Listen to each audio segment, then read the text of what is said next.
حضور نے اللہ کے دین کو قائم کرنے کی جد و جہد خالص ہیومن لیول پر کی ہے، ہیومن لیول پر۔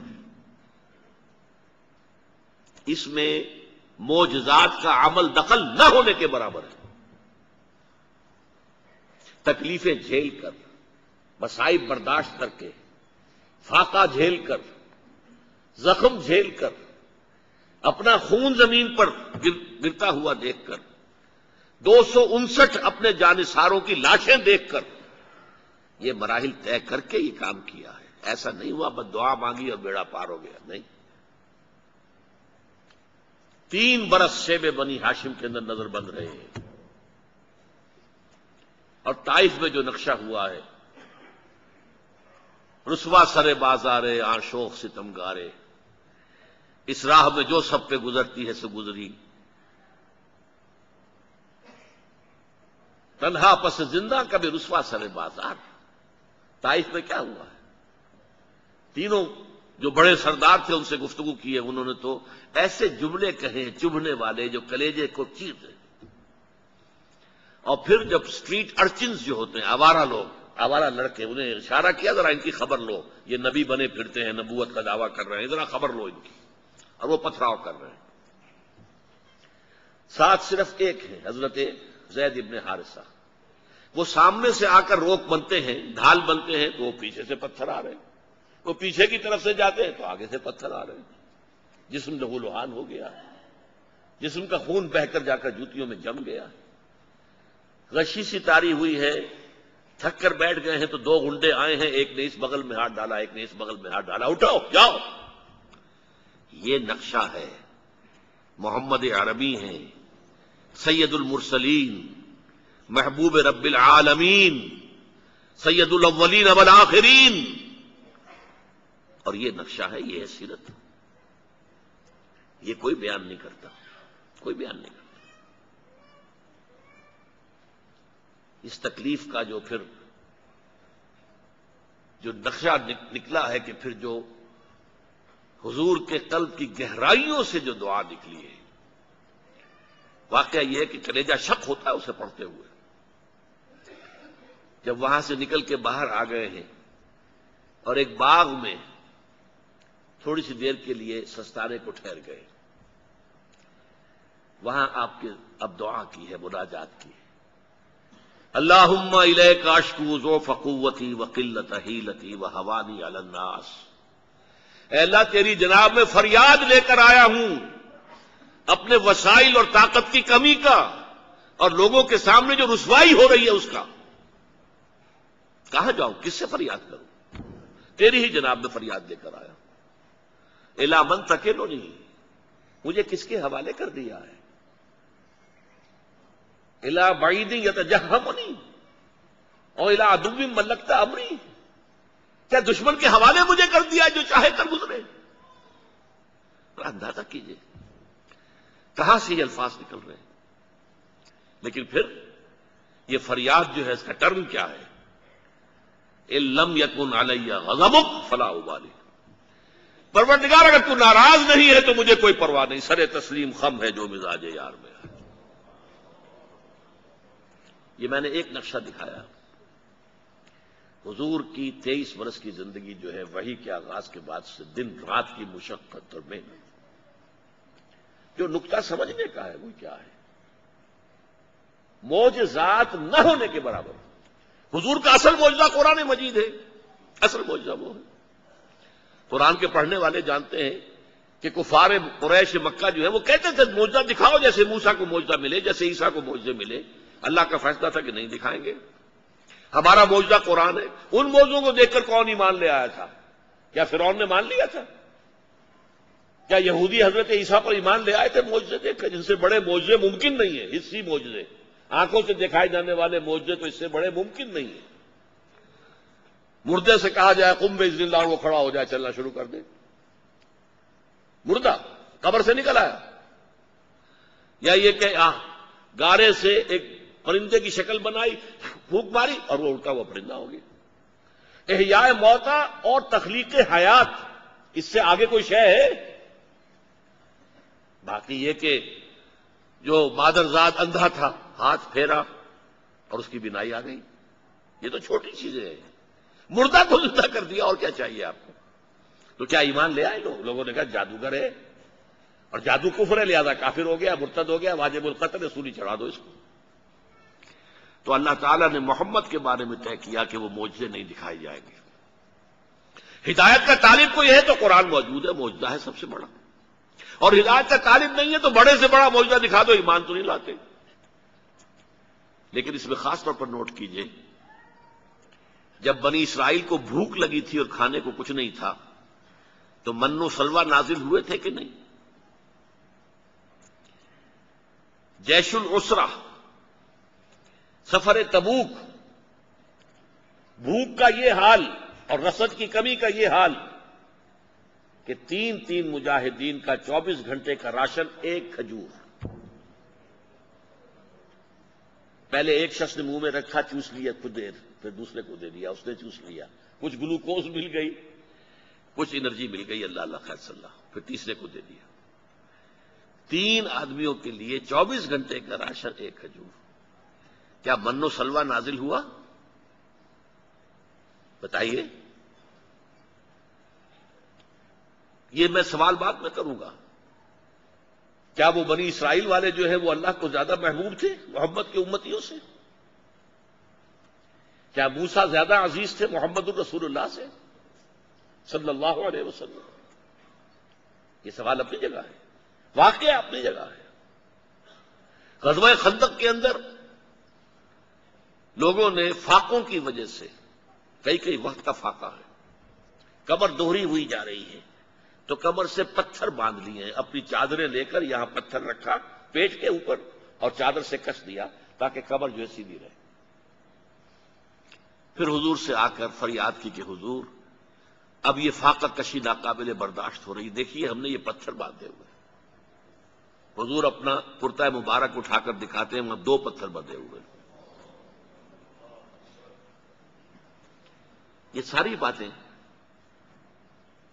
ہماری سیرت کے جلسے ہوتے ہیں تو اس کا موضوع کیا ہوتا ہے؟ حسن یوسف دم عیسیٰ ید بیضا داری، آنکھ خوبہ ہمہ دارم تو تنہا داری. اے محمد صلی اللہ علیہ وسلم، آپ کو جو تمام انبیاء کو جو خوبیاں دی گئیں وہ ساری آپ کو دے دی گئی.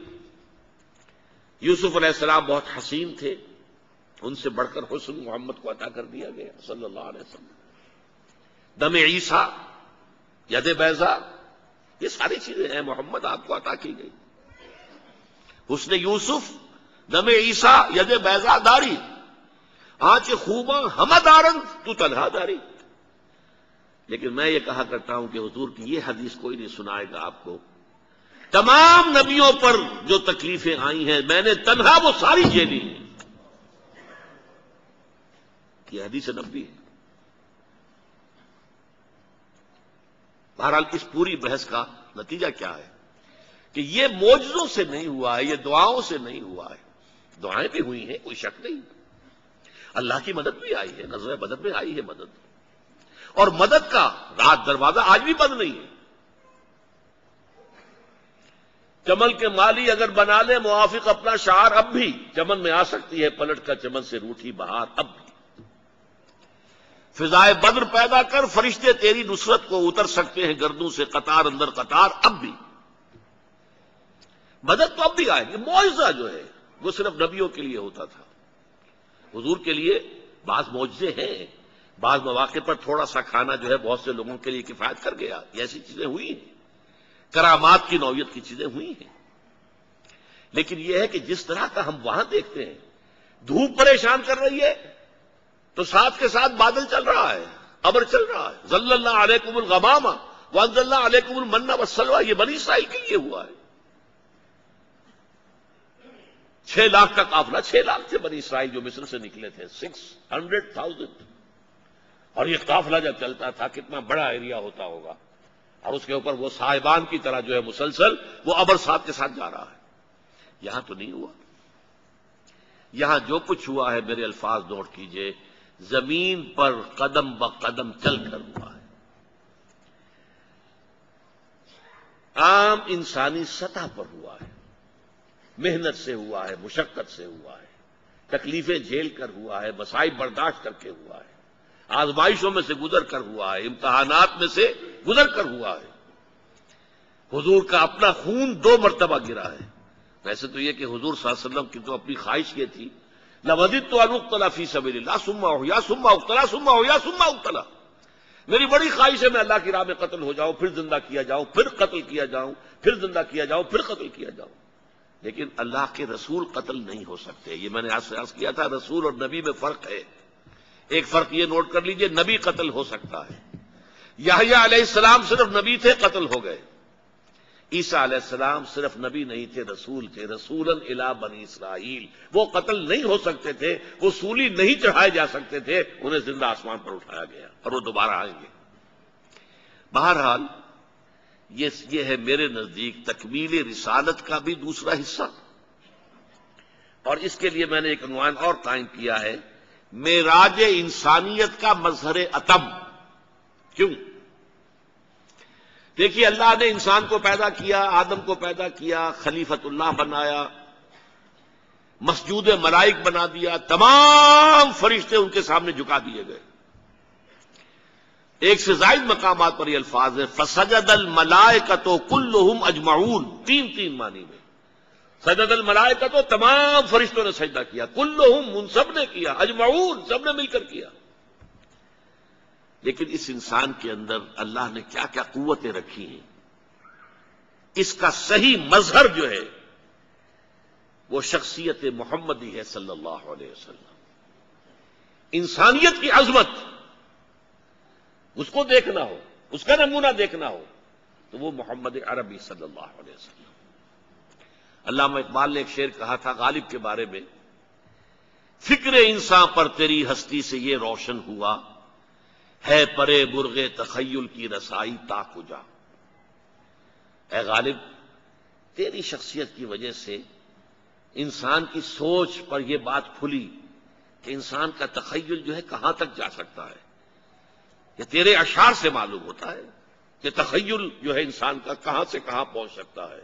فکر انسان پر تیری ہستی سے یہ روشن ہوا، ہے پرے مرغ تخیل کی رسائی تا کجا۔ میں کہتا ہوں کہ محمد الرسول اللہ کے ذریعے سے صلی اللہ علیہ وسلم یہ بات واضح ہوئی کہ انسان میں اللہ تعالیٰ نے کتنی طاقت رکھی، اس کا ظہور، اس کا مظہر اتم محمد الرسول اللہ صلی اللہ علیہ وسلم معراج انسانیت۔ اگلا عنوان ہے تکمیل رسالت کا منطقی نتیجہ۔ تکمیل رسالت کا ایک مظہر یہ ہے، نوٹ کیجئے، آپ سے پہلے جتنے رسول آئے وہ صاف کسی علاقے کے لیے آئے، کسی قوم کے لیے آئے، کسی شہر کے لیے آئے، پوری نوع انسانی کے لیے کوئی رسول مبعوث نہیں ہوا۔ واحد رسول ہیں اللہ کے محمد صلی اللہ علیہ وسلم، جن کی بعثت ہے پوری نوع انسانی کے لیے۔ اس کو اچھی طرح سمجھ لیجیے، اس میں کچھ شک ہو سکتا ہے تھوڑا سا، کیونکہ قرآن مجید میں حضرت ہود کے بارے میں تو ہے، قوم عاد کے لیے بھیجے گئے، وَإِلَىٰ عَادٍ أَخَاهُمْ هُودًا۔ حضرت صالح قوم سمود کی طرف بھیجے گئے، وَإِلَىٰ ثَمُودَ أَخَاهُمْ صَالِحًا وَإِلَىٰ مَدْيَنَ أَخَاهُمْ شُعَيْبًا۔ ٹھیک ہے، لیکن حضرت عیسیٰ کے بارے میں اشکال پیدا ہو سکتا ہے۔ حضرت عیسیٰ کے ماننے والے اس وقت پوری دنیا میں ہیں، ساری نسلوں کے لوگ ہیں۔ فار ایسٹ میں چلے جائیے، عیسائیت موجود ہے۔ آپ وہ جو تاریک کہلاتا ہے بلیک کانٹیننٹ افریقہ، اس کے گھنے ترین جنگلات میں کانگو کے طاس میں پہنچ جائیے، وہاں آپ کو عیسائی مل جائے گا۔ اس میں کوئی شک نہیں کہ عیسائی مشنریز نے تبلیغ کے ضمن میں جو کارنامے کیے ہیں، جہاں جہاں پہنچایا ہے، عام انسان کا وہاں پہنچنا آسان کام نہیں ہے۔ کانگو کا طاس ہو، امیزن کا طاس ہو، کہاں نہیں پہنچی؟ آپ کے ملک میں جیکب آباد میں بیٹھے ہوئے، کتنی گرمی، شدید گرمی، جاتے ہوئے گھبراتے ہیں ہم بھی وہاں پر، لیکن وہاں انہوں نے اپنے مشن قائم کیے۔ تو اس سے شک ہوتا ہے کہ شاید حضرت مسیح علیہ السلام ان کی بعثت پوری نوع انسانی کی طرف ہو، لیکن اس نقطے کو سمجھ لیجئے، اور یہ عقلی اعتبار سے، منطقی اعتبار سے اور نص کے اعتبار سے، منصوص منقول ہونے کے اعتبار سے حضرت عیسیٰ کی بعثت صرف بنی اسرائیل کے لیے تھی۔ قرآن مجید میں سورہ آل عمران میں کہا گیا رسولاً الی بنی اسرائیل، وہ رسول تھے بنی اسرائیل کی طرف۔ قرآن کی تو نص قطعی ہو گئی۔ خود انجیل میں موجود ہے، حضرت مسیح فرماتے ہیں میں صرف اسرائیل کے گھرانے کی کھوئی ہوئی بھیڑوں کی تلاش میں آیا ہوں، انجیل میں موجود ہے۔ اس سے بھی زیادہ کلیئر بات، جب آپ نے اپنے 12 حواریین کو بھیجا ہے جاؤ، اب جو چیز تمہیں مجھ سے ملی ہے اب تقسیم کرو، لوگوں میں پہنچاؤ، تبلیغ کرو، لیکن فرما دیا تھا جینٹائلز میں تبلیغ نہیں کرنی ہے تمہیں۔ یہ گوئمز اور جینٹائلز یہ اصطلاح ہے یہود کی، کہ یہودی سمجھتے ہیں کہ پورے انسان تو صرف ہم ہیں یہودی، باقی جو انسان ہیں مختلف نسلوں کے یہ انسان نما حیوان ہیں، شکلیں ان کی انسانوں کی سی ہیں، حقیقت میں یہ حیوان ہیں۔ جینٹائلز اینڈ گوئمز یہ دو اصطلاحات ہیں ان کی، لیکن جینٹائلز کو تبلیغ کرنے سے حضرت مسیح نے روکا، یہ بھی انجیل میں موجود ہے۔ بلکہ اس میں جو الفاظ انجیل میں ہیں وہ تو میں سمجھتا ہوں کہ حضرت مسیح کے الفاظ نہیں ہو سکتے، اس میں یقیناً جو ہے کہیں کسی اور نے نمک مرچ ملا دیا ہے۔ الفاظ یہ ہیں کہ کوئی شخص بھی اپنے بچوں کے حصے کی روٹی کتے کے آگے نہیں ڈالتا۔ یہ الفاظ جو ہیں میرے نزدیک حضرت مسیح کے نہیں ہو سکتے، واللہ اعلم۔ لیکن یہ ثابت ہے قرآن سے بھی رسولاً الی بنی اسرائیل، اور انجیل سے بھی کہ آپ کی بعثت تھی میں صرف اسرائیل کے گھرانے کی کھوئی ہوئی بھیڑوں کی تلاش میں آیا ہوں۔ یہ اصل میں سینٹ پال تھا۔ جیسے ہمارے ہاں عبداللہ ابن سبا یہودی، اسلام کا شدید دشمن، لیکن پھر ایک موقع پر اسلام کا لبادہ اوڑھ کر آ گیا اور اس نے مسلمانوں کے اندر رخنہ پیدا کیا، بنو امیہ اور بنو ہاشم کی پرانی چپقلش کو زندہ کیا، اور کہا کہ وسیع جو ہے اللہ کے رسول کے وہ تو علی ہے، خلافت ان کا حق ہے، یہ عثمان جو بیٹھا یہ غاصب ہے، غاصب، اور ابو بکر بھی غاصب تھا اور عمر بھی غاصب تھا رضی اللہ تعالی عنہ اجمعین، نقل کفر نہ باشد۔ بہرحال اسی کے نتیجے میں حضرت عثمان کی شہادت ہوئی، پھر 4.5 برس تک مسلمان آپس میں لڑے، 1,00,000 مسلمان حضرت علی رضی اللہ تعالیٰ عنہ کے عہد خلافت کے دوران 4.5 سال میں 1,00,000 مسلمان ایک دوسرے کی تلواروں اور نیزوں سے ختم ہوئے۔ تو وہ جو سیلاب چل رہا تھا اسلام کا، تھمتا نہ تھا کسی سے سیل رواں ہمارا، جو اسلام کا ایڈوانس چل رہا تھا رائٹ اور لیفٹ دونوں طرف، وہ رک گیا انٹرنل سیبوٹاج کے نظریے میں، ورنہ اسی وقت پوری دنیا میں بول بالا ہو چکا ہوتا اللہ کے دین کا۔ اسی طریقے سے سینٹ پال جو ہے، سینٹ، اب کیونکہ سینٹ کہا جاتا ہے میں بھی وہی لفظ استعمال کر رہا ہوں، وہ جب تک حضرت مسیح موجود رہے دنیا میں شدید ترین مخالف تھا۔ جب حضرت مسیح کو اللہ نے اٹھا لیا، اب وہ لبادہ اوڑھ کر کے مجھے مکاشفہ ہوا ہے، مسیح سے ملاقات ہوئی ہے اور مسیح پر میں اب ایمان لے آیا ہوں، اور مسیح نے مجھے یہ حکم دیا ہے اور یہ مقام عطا کیا ہے، پھر وہ ان کا سب سے بڑا لیڈر بن گیا، اور اس نے جو تبدیلیاں کی ہیں حضرت مسیح کے دین کو ختم کر دیا۔ عبداللہ ابن سبا بھی ختم کر دیتا ہمارے دین کو، لیکن یہ دین آخری تھا، اللہ نے اس کی حفاظت کی ہے۔ لیکن اس سینٹ پال نے حضرت مسیح کے دین کو ختم کر دیا، توحید کو تثلیث سے بدل دیا، یہ سینٹ پال نے کیا ہے۔ حضرت مسیح کے کسی قول کے اندر جو ہے تثلیث موجود نہیں ہے۔ چاروں اناجیل آپ پڑھ جائیے، اناجیل اربعہ، متی کی ہو یا جون کی ہو، کوئی بھی ہو، کہیں نہیں ہے آپ کو کوئی جملہ ملے گا تثلیث کا۔ یہ سینٹ پال کی جو ہے ایجاد ہے۔ نمبر 2، شریعت ساقط۔ حضرت مسیح یہ کہہ کر گئے تھے کہ جو موسیٰ کی شریعت ہے وہ تم پر بھی لاگو رہے گی، نافذ رہے گی، انہوں نے کہا نہیں، شریعت موسوی ساقط۔ اور نمبر 3، اس کی تبلیغ کا دائرہ جینٹائلز میں، نان جیوز کے اندر اس کا دائرہ وسیع کیا ہے، ورنہ ازرو قرآن، ازرو انجیل، حضرت مسیح کے اپنے قول کے مطابق حضرت مسیح کی بعثت بھی رسولاً الی بنی اسرائیل تھی۔ پہلے اور آخری رسول ہیں محمد صلی اللہ علیہ وسلم، جن کی بعثت ہوئی ہے پوری نوع انسانی کے لیے۔ میں نے وہ آپ کو آیات شروع میں سنائی تھی، یہ مضمون قرآن مجید میں 5 مرتبہ آیا ہے، لیکن مختلف الفاظ میں آیا۔ سب سے کلیئر جو ہے سورہ سبا کی آیت ہے، وَمَا أَرْسَلْنَاكَ إِلَّا كَافَّةً لِلنَّاسِ بَشِيرًا وَنَذِيرًا۔ اے محمد صلی اللہ علیہ وسلم، ہم نے آپ کو نہیں بھیجا ہے مگر تمام انسانوں کے لیے بشیر اور نذیر بنا کر، تمام انسانوں کے لیے، کافۃ للناس بشیرا ونذیرا، وما ارسلناک الا رحمۃ للعالمین۔ آپ کسی ایک قوم ایک علاقے کے لیے نہیں، تمام جہان والوں کے لیے رحمت بن کر آئے۔ نبوت ہمیشہ سے رحمت ہے، رسالت ہمیشہ سے رحمت ہے، لیکن آپ پر آ کر یہ رحمت للعالمین بن گئی ہے، تمام جہانوں کے لیے۔ یہ تکمیل رسالت کا ایک مظہر ہے۔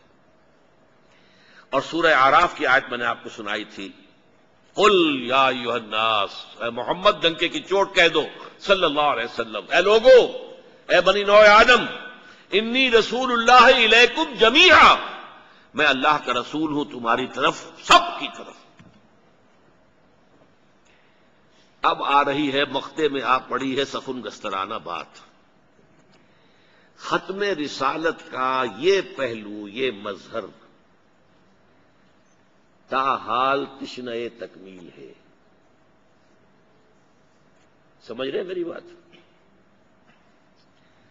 اللہ نے بھیجا محمد کو غلبہ دین کے لیے، لِیُظْہِرَهُ عَلَى الدِّینِ کُلِّهِ، دین کو غالب کر دے تمام ادیان پر، اور بھیجا پوری نوع انسانی کے لیے۔ ان دونوں کو جوڑیے، صغرا کبرا ملا دیجیے، تو بعثت محمدی کا مقصد، تکمیل رسالت کا آخری مرحلہ وہ ہوگا جب کہ کل نوع انسانی پر اللہ کا دین غالب آ جائے۔ جب تک یہ نہیں ہوتا، علامہ اقبال نے جواب شکوہ میں جو بات کہی بڑی پیاری ہے، وقت فرصت ہے کہاں، کام ابھی باقی ہے، نور توحید کا اتمام ابھی باقی ہے۔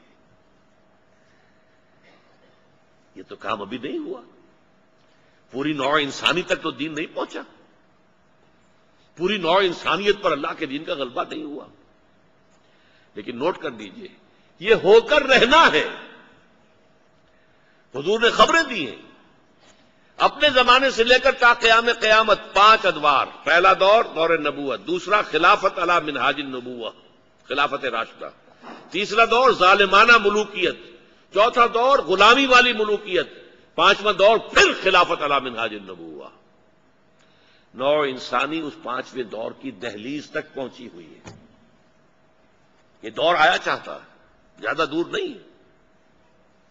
پھر آپ نے خبر دی، حضرت ثوبان فرماتے ہیں، اور یہ مسلم شریف کی روایت، حضور ارشاد فرماتے ہیں صلی اللہ علیہ وسلم، ان اللہ زوالی الارض، اللہ نے میرے لیے کل زمین کو لپیٹ دیا یا سکیڑ دیا، فرائیت مشارقہا و مغاربہا، تو میں نے اس کے سارے مشرق دیکھ لیے، سارے مغرب دیکھ لیے۔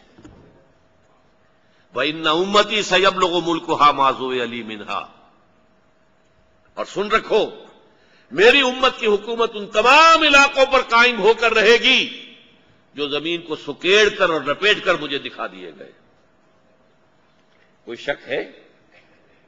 کیسے ہو سکتا ہے دنیا ختم ہو جائے اور محمد پر تکمیل رسالت کا یہ مظہر پورا نہ ہو کہ کل روئے ارضی پر محمد کا لایا ہوا دین، دین الحق، اسی طرح غالب ہو جائے جیسے ان کے دست مبارک سے صلی اللہ علیہ وسلم وفداہ آباؤنا و امہاتنا، جیسے آپ کے دست مبارک سے جزیرہ نمائے عرب میں دین غالب ہوا۔ جاء الحق وزهق الباطل، تکلیفیں جھیلی، مصیبتیں جھیلی، برداشت کی، جانیں دی، قربانیاں دی، سینکڑوں صحابہ نے جانوں کا نذرانہ پیش کیا، حضرت حمزہ جیسے بھی ان میں ہیں، ایک ایک صحابی ہم جیسے لاکھوں کی جانوں سے بڑھ کر اس کی جان قیمتی ہے۔ حضرت حمزہ جو ہیں ان کی جان کا تو ہم کیا قیمت اندازہ لگائیں گے۔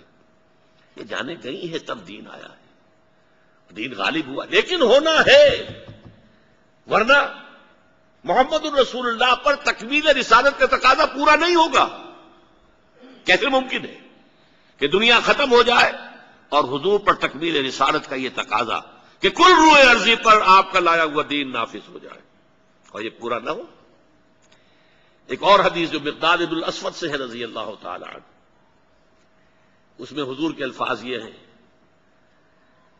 لا يبقى على الارض بیت وبر ولا مدر الا ادخل اللہ کلمۃ الاسلام۔ اس روئے ارضی پر کوئی ایک گھر بھی نہیں بچے گا، نہ اینٹ گارے کا بنا ہوا، نہ ہی کمبلوں کا بنا ہوا کوئی خیمہ بچے گا جس میں اللہ کلمہ اسلام کو داخل نہ کر دے۔ یہ ہوگا، یہ ہو کر رہنا۔ اور اسی وقت ہے کہ واقعتاً حضور کی ختم نبوت، ختم رسالت بمانی تکمیل رسالت و تکمیل نبوت، اس کا بتمام و کمال ظہور اسی وقت ہوگا۔ علامہ اقبال نے نبی اکرم صلی اللہ علیہ وسلم کی احادیث کو بھی، اس کے مضامین کو بھی اپنے اشعار میں پیش کیا ہے، جیسے کہ قرآن مجید سے بے شمار اپنے اشعار کے اندر استشہاد کیا ہے۔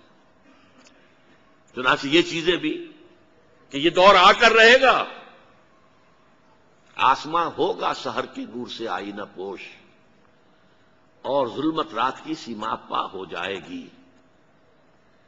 پھر دلوں کو یاد آ جائے گا پیغام سجود، پھر جبیں خاک حرم سے آشنا ہو جائے گی۔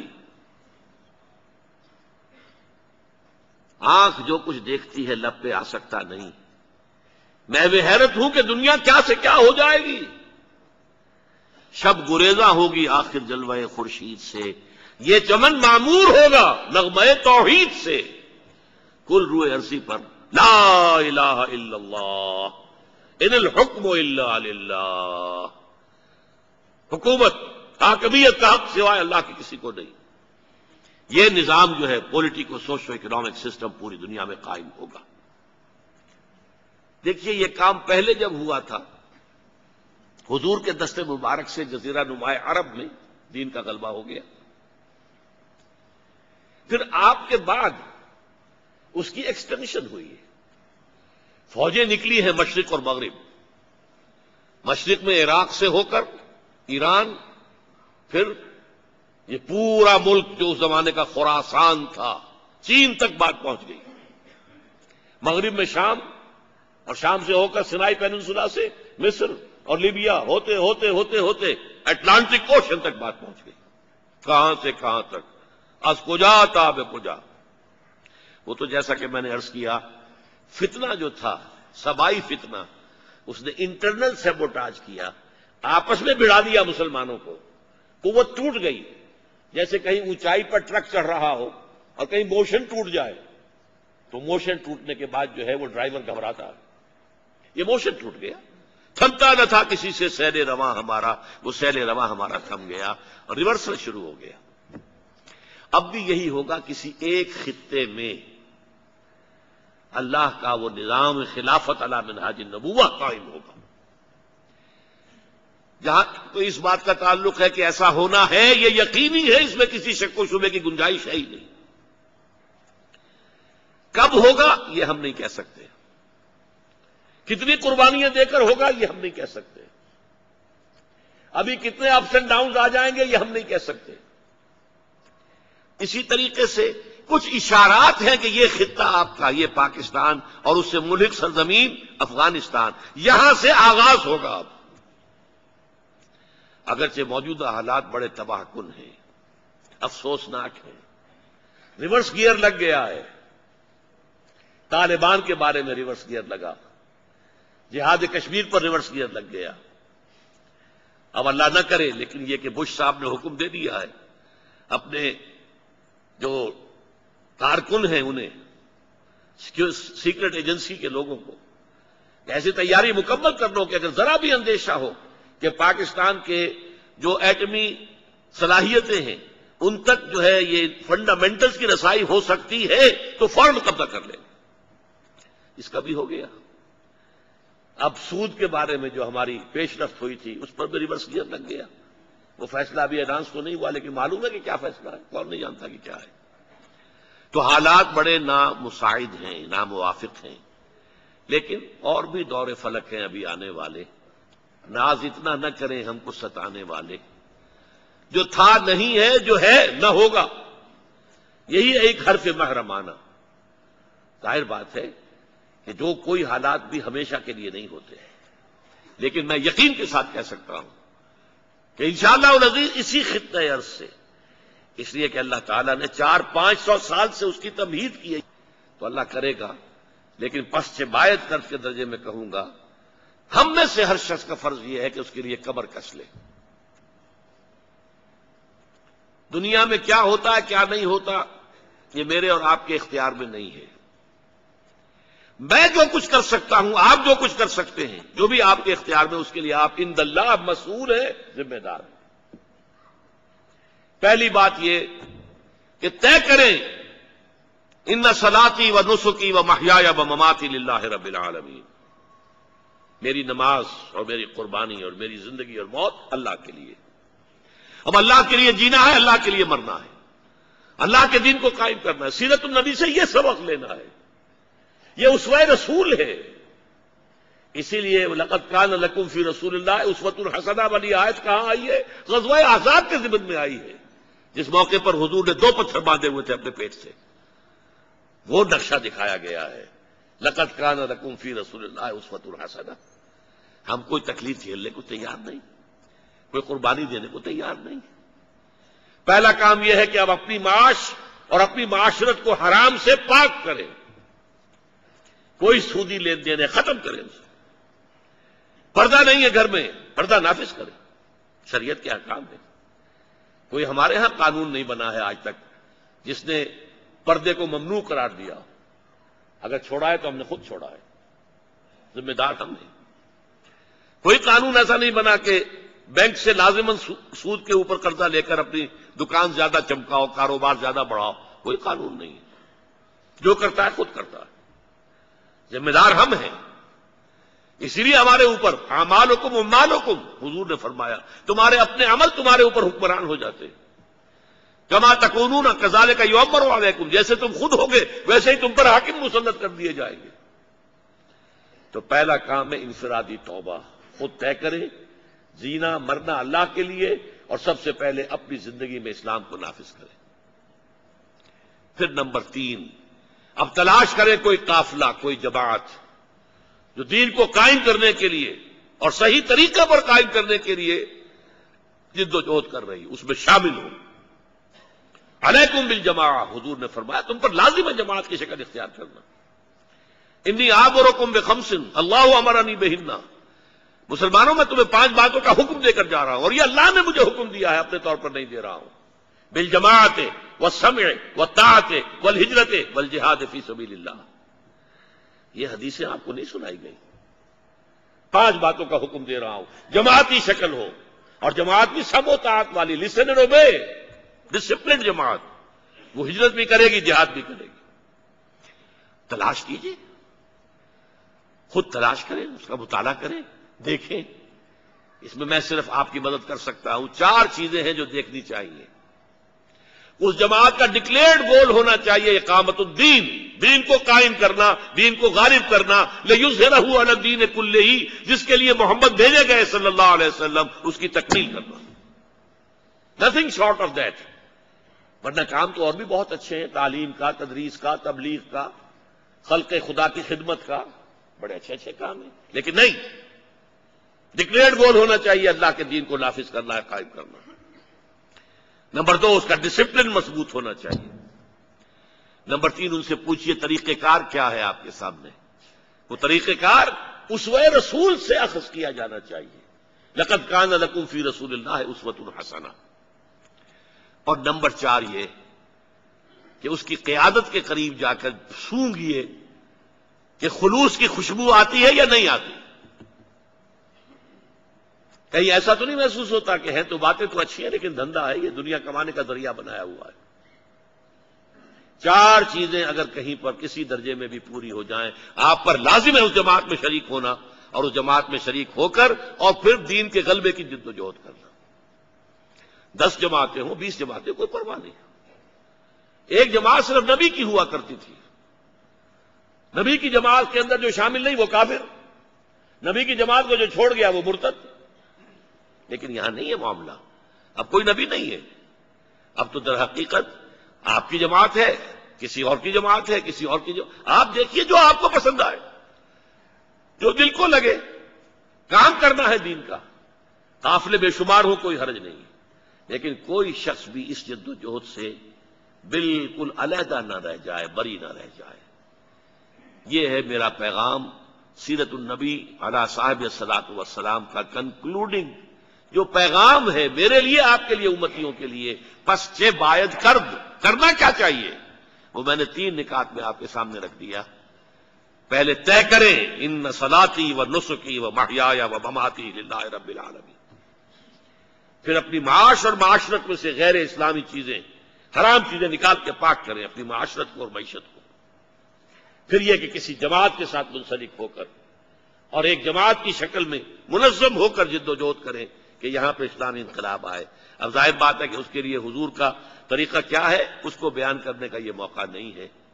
میں آپ حضرات کا بہت ہی ممنون ہوں۔ ابھی جناب مظفر وارثی صاحب تشریف لائے ہوئے ہیں، لیٹ ہو گئے تھے، ورنہ ان کی نظم جو ہے آپ پہلے سنتے، لیکن اب اچھا ہے، اب آپ جو بھی ذرا ثقیل باتیں آپ کے سامنے آئی ہیں تو کچھ آپ کے لیے ذرا ایک دوسرا نقشہ بھی سامنے آ جائے، اس کے بعد پھر دعا کریں گے اور دعا پر پھر محفل کا اختتام ہوگا۔ معذرت خواہ ہوں کہ تاخیر سے پہنچا اور ڈاکٹر صاحب کا خطاب شروع ہو چکا تھا، میری نظم پہلے ہونا تھی اس سے، اب وہ کوئی مناسب نہیں لگتا کہ میں نظم پیش کروں۔ بہرحال 2 نعت کے شعر اس موقع کی مناسبت سے پڑھتا ہوں۔ آخری شریعت کوئی آنے والی اور نہ لانے والا،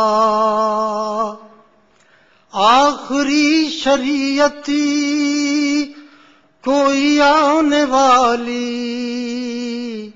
اور نہ لانے والا، خود میرے نبی نے بات یہ بتا دی، لا نبی آبادی، ذلی یا بروزی اب کوئی پیمبر آئے گا نہ لوگو، ذلی یا بروزی اب کوئی پیمبر آئے گا نہ لوگو، آپ نے یہ کہہ کر مہر ہی لگا دی، لا نبی آبادی۔ شکریہ۔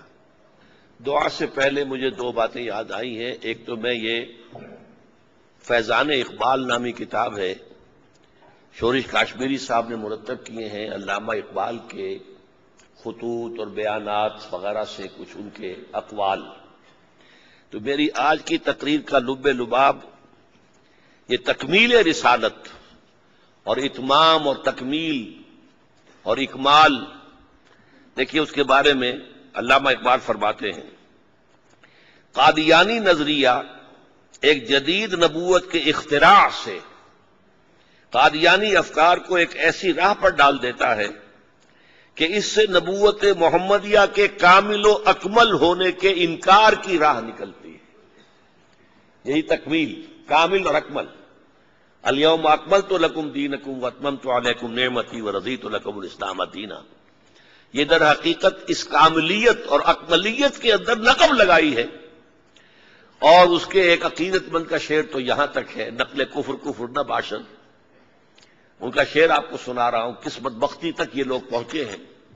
لیکن پھر وہی بات کہ گلے میں جو آئیں وہ تانے اڑاؤ، جو چاہو کہو، جو چاہو بک دو، کوئی پوچھنے والا نہیں، کوئی پکڑ نہیں، کوئی دارو گیر نہیں۔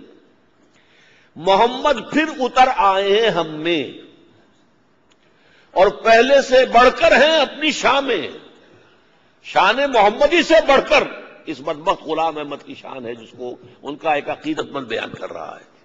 محمد پھر اتر آئے ہیں ہم میں اور پہلے سے ہیں بڑھ کر اپنی شان میں، معاذ اللہ۔ اب دعا مانگ لیجیے۔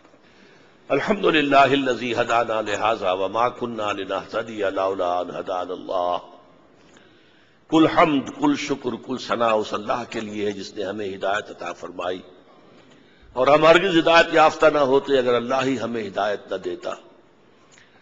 اللهم صل على عبدك ونبيك ورسولك وحبيبك محمد وبارك وسلم وصل وسلم وبارك على جميع الانبياء والمرسلين وعلى ملائكتك المقربين وعلى عبادك الصالحين وعلينا معهم يا ارحم الراحمين.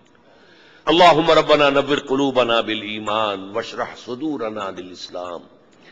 اللهم وفقنا لما تحب وترضى. اے اللہ ہمیں ہر اس کام کی توفیق عطا فرما جو تجھے پسند ہے، جس سے تو راضی ہوتا ہے. اللهم انصر من نصر دین محمد صلی اللہ علیہ وسلم واجعلنا منهم واخذل من اعرض عن دین محمد صلی اللہ علیہ وسلم ولا تجعلنا معهم. اللهم وفقنا ان نقيم نظام الخلافة على منهاج النبوة في باكستان اولا وفي كل العالم آخرا.